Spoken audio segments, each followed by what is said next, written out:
Tudo ótimo, Fred, e você? Tudo certo? Obrigada, viu, mais uma vez por estar aqui com a gente.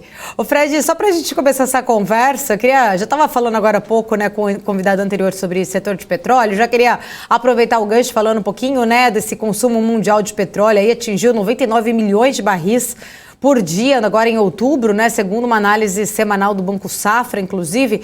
Como que você avalia esse momento, né, para o petróleo e as expectativas aí para as definições aí dessa OPEP+, que saem essa semana? Bom, vamos lá.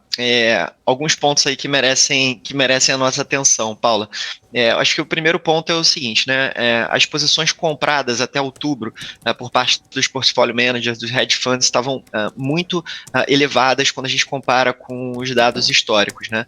E desde outubro para cá, o movimento no mercado foi de realização dos contratos futuros de opções também, tanto no WTI como no Brent, como também nos derivados, tá? Então, já estava ocorrendo um movimento vendedor no mercado de petróleo desde outubro para cá. E aí, na semana passada, na sexta-feira, a gente teve a notícia da nova variante, da variante Omicron, que aí, claro, provocou um alarme, toda essa incerteza que a gente viu e essa liquidação de cerca de 2 trilhões de dólares nas ações, commodities todas em queda, governos adotando novas restrições por conta de temores de que a Omicron pudesse ser resistente a vacinas, né? Então, eu acho que no final de semana acabou que a ciência resolveu se manifestar, né? É, Ficou provado que os testes de PCR atuais continuam a detectar esse sucesso na nova variante. A OMS, né, também, de certa forma, tranquilizou essa imposição precipitada de restrições de viagens, né, disseram que os países tinham que adotar mais uma abordagem científica, baseada no risco, etc. E até um comentário aqui que reflete a minha opinião pessoal, é que a gente tem que se preocupar menos com possíveis novas variantes, até como esse caso da Omicron, e mais com o chamado apartheid da vacina, né, que é uma coisa que ninguém está falando, mas se a gente for olhar para a África, né, enquanto a Europa, Estados Unidos, até mesmo o Brasil estão discutindo terceira dose, a Europa quarta dose, na Europa, na África, muito pouca gente se vacinou, na África do Sul, né, um pouco mais de 30% da população se vacinou, e o reflexo do aumento drástico no número de casos, acho que está muito mais ligado a isso do que qualquer outra coisa, mas ao mesmo tempo a União Europeia, o Reino Unido restringiram o controle de fronteira, enquanto os cientistas vão descobrir se a mutação efetivamente é resistente à vacina, se não é. Então, tem uma grande expectativa essa semana em como a ciência vai se portar em relação a isso e nas novas descobertas, né? Então, acho que é um pouco complicado de definir ou de fazer alguma previsão em relação ao OPEP por conta disso, tá? Mas de todo modo, assim, já era uma tendência, já existia uma tendência vendedora nos contratos de petróleo aí desde o início de outubro até aqui.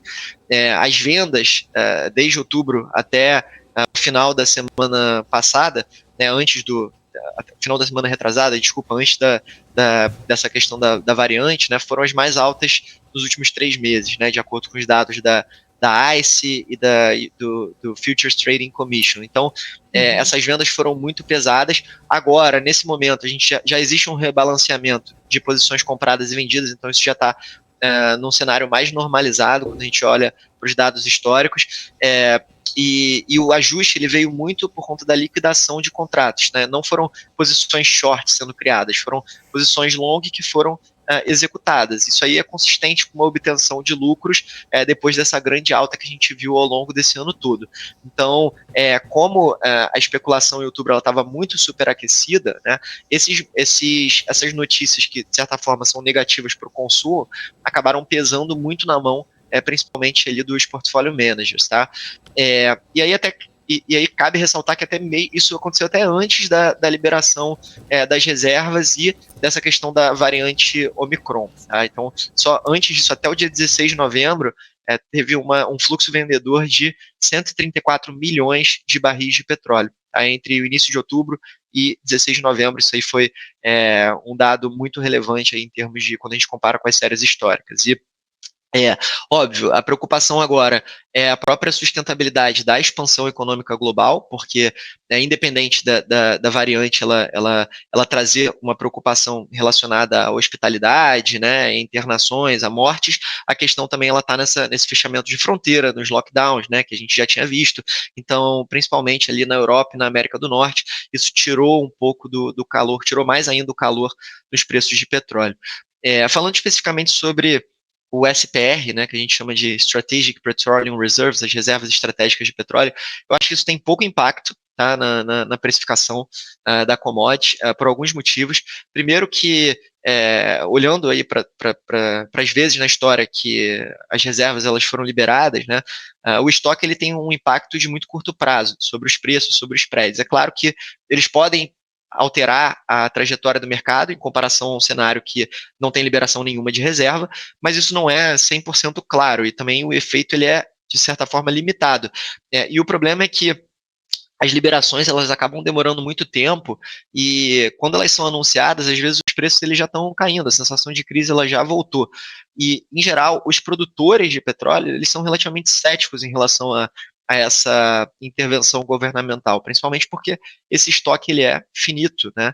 Esse estoque ele não tem capacidade de influenciar preços, né, considerando um fluxo contínuo de produção, de consumo. Então, a questão é que os formuladores de política econômica eles precisam ter todos esses detalhes da liberação antes do anúncio para criar uma narrativa convincente e efetivamente criar um efeito surpresa. Isso não aconteceu dessa vez, né? Porque os Estados Unidos já estavam ameaçando fazer isso há muito mais tempo. Então, eu não vejo essa questão das reservas como um gatilho tão forte, eu vejo muito mais a questão da variante, como os países vão se comportar em termos de fechamento de fronteira, lockdown, e como isso pode impactar o preço da commodity. Então, eu acho que a gente só vai ter uma visão um pouco mais clara quando efetivamente a ciência se manifestar de uma forma um pouco mais concreta em relação à nova variante.